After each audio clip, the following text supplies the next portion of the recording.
Bonjour à tous, bienvenue sur largus.fr. Alors je sais pas vous, mais moi en ce moment j'ai l'impression de remonter le temps avec les essais Renault, puisqu'après la R5 en 2024 et avant la Twingo en 2026, Renault nous propose d'essayer la nouvelle R4, qui est donc la lointaine descendante de la bonne vieille 4L. Pour les plus jeunes, sachez que cette ancienne 4L a été produite de 1961 à 1992 et qu'elle a été écoulée à plus de 8 millions d'exemplaires, ce qui en fait tout simplement la Renault la plus vendue de tous les temps. Alors, c'est vrai, je ne suis pas devin, mais je pense que cette nouvelle génération aura un petit peu de mal à égaler les chiffres de vente de son aïeul.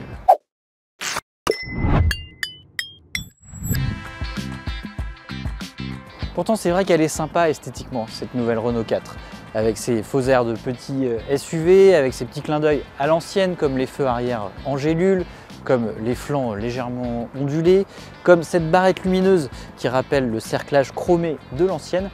Seulement voilà, comme la R5, la Renault 4 cache sous son capot un moteur électrique, et c'est tout.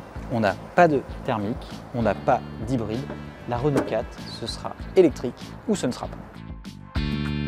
Bon, au volant, c'est pas un problème que cette R4 soit électrique, c'est même un avantage en matière d'agrément de conduite.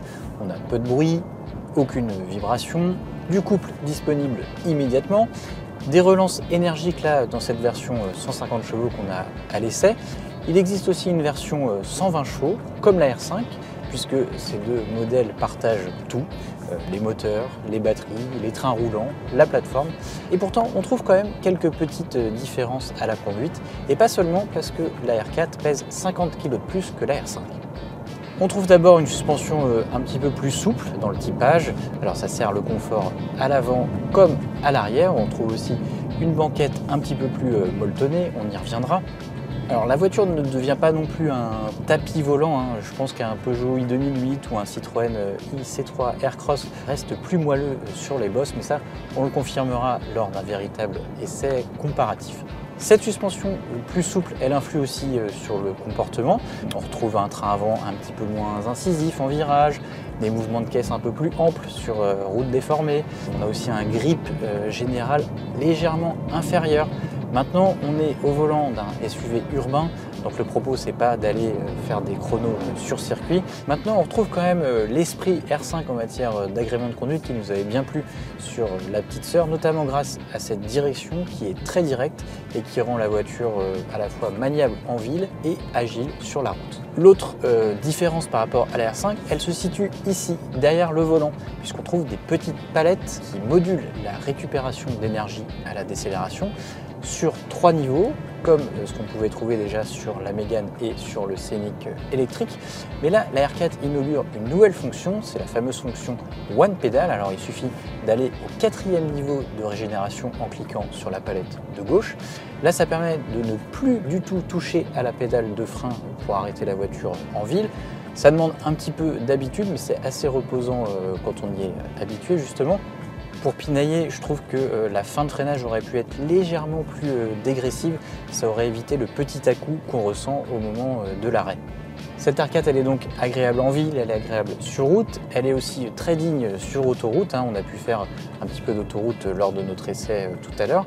Elle montre une excellente tenue de cap, une bonne maîtrise des bruits d'air. C'est pas souvent le cas chez Renault, même sur des modèles plus haut de gamme. Et puis on profite aussi du système de conduite semi-autonome sur les finitions hautes, qui est très efficace et reposant sur mon trajet.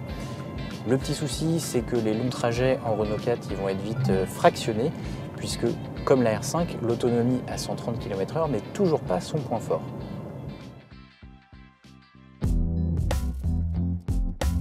Comme la R5, la R4 propose deux versions différentes, une de 120 chevaux à batterie de 40 kWh qui est donnée pour 308 km d'autonomie, l'autre de 150 chevaux à batterie de 52 kWh qui est la donnée pour 409 km d'autonomie.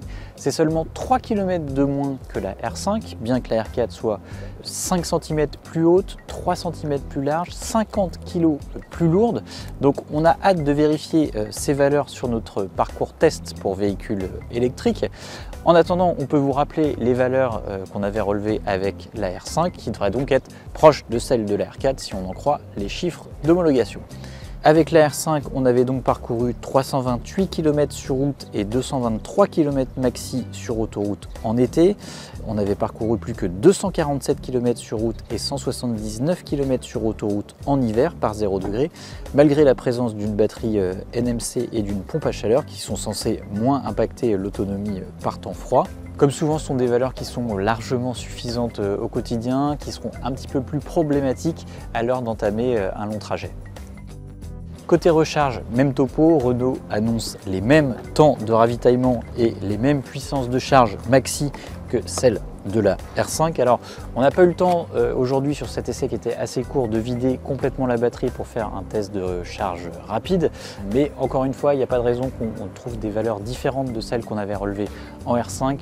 Pour rappel, les charges rapides en courant continu sur une borne de 100 kW nous avait demandé 26 minutes pour passer de 20 à 80% en été et quasiment 30 minutes sur la même plage en hiver.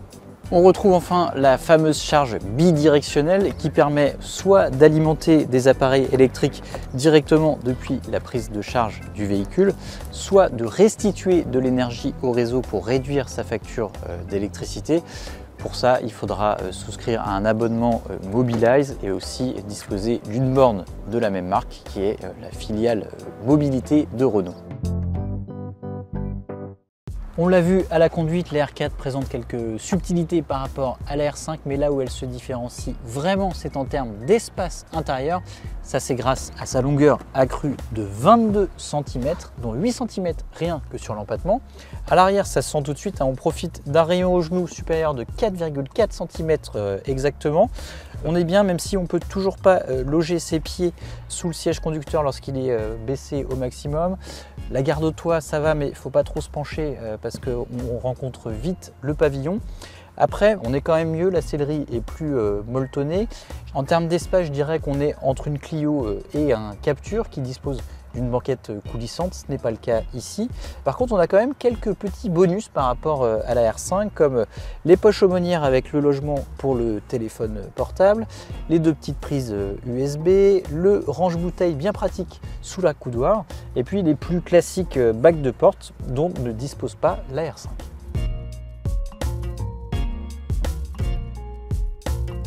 L'autre bénéficiaire de cette longueur accrue, c'est bien sûr le volume de coffre, qui peut s'équiper d'un haillon motorisé sur certaines finitions.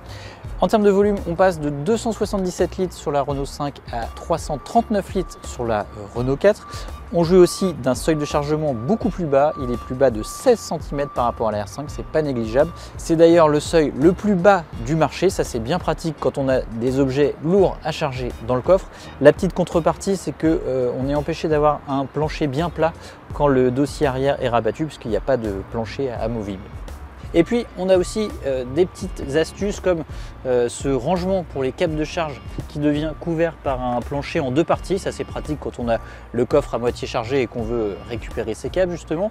Ce logement, il dispose aussi d'un bac plastique qui est amovible et donc lavable plus facilement. On a aussi ces petites sangles pour caler des objets. Et puis la dernière astuce, elle se trouve au niveau des sièges avant, puisque le siège passager se rabat. Ça permet de charger des objets jusqu'à 2,20 m de long et ça, même le Scénic n'y a pas droit. On repasse rapidement à l'avant, même si la planche de bord et les sièges, qui sont très bien dessinés d'ailleurs, sont strictement identiques à ceux de la R5. Ici, en fait, ce qui va simplement changer, c'est les selleries. Ici, on est en finition intermédiaire techno. On a une amusante sellerie en jean. Alors, Renault a même poussé le vice jusqu'à mettre des surpiqûres et des petits boutons cuivrés, comme sur les pantalons. En finition haute iconique, on a une sellerie simili-cuir et tissu pied de poule, là aussi en clin d'œil à l'ancienne.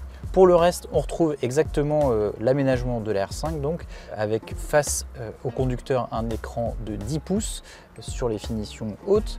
On a aussi cet écran central de 10 pouces lui aussi, dont l'interface est fournie par Google. Ça, c'est un véritable avantage puisque c'est rapide, c'est intuitif. Le système intègre les applications Google comme Google Maps pour la navigation, qui intègre lui aussi le planificateur de trajet, qui vous renseigne des arrêts aux bornes de recharge lorsque votre destination dépasse la portée de la batterie. Et puis on retrouve aussi le fameux avatar Renault qui lui est entraîné par ChatGPT. Alors lui, vous pouvez lui demander tout un tas de choses comme ouvrir une vitre, ajuster la température, programmer une recharge pour le lendemain ou, quand ce sera disponible, ouvrir le grand toit en toile coulissant qui sera sur la version plein sud. Et puis si vous n'êtes pas technophile, l'avantage dans les Renault modernes, c'est qu'on conserve toujours des commandes physiques pour ajuster la ventilation ou pour désactiver les fameuses aides à la conduite comme l'alerte de survitesse ou l'aide au maintien dans la voie. Juste de 2 clics sur cette touche à gauche du volant. Et ça, on le redit à chaque fois, mais c'est vraiment très pratique.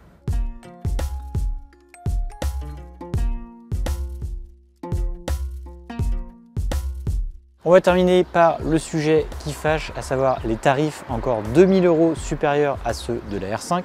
La R4 débute donc à 29 990 € en finition de base évolution et motorisation 120 chevaux. Pour passer à la version 150 chevaux et la grosse batterie, il faut ajouter 3500 €.